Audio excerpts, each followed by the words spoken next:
I thirst.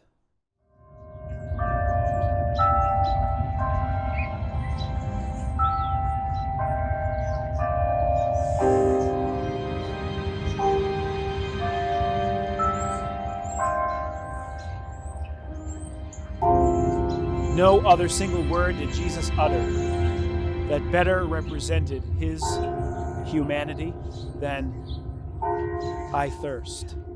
It's one word in his language. His physical suffering was obvious to anyone who reads this narrative.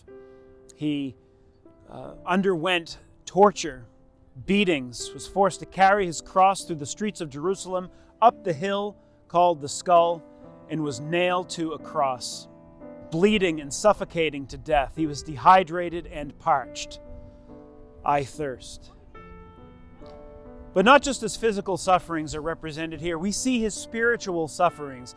John tells us that he was fulfilling Scripture in this. In the 69th Psalm, we see the suffering Messiah would be thirsty, and it says they would give me sour wine to drink. And we see the Roman soldiers do just that.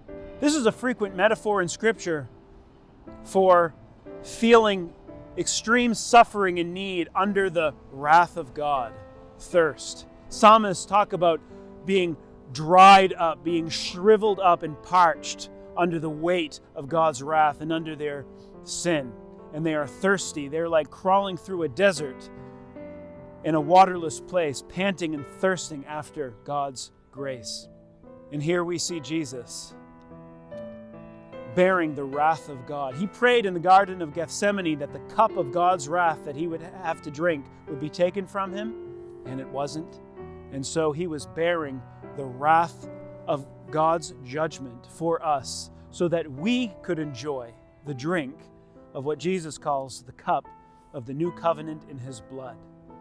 Those who are washed in the blood of the Lamb, Revelation 7 says, will never thirst again. They would be led by the Lamb, who would be their shepherd, to springs of living water. Never thirst again in Jesus.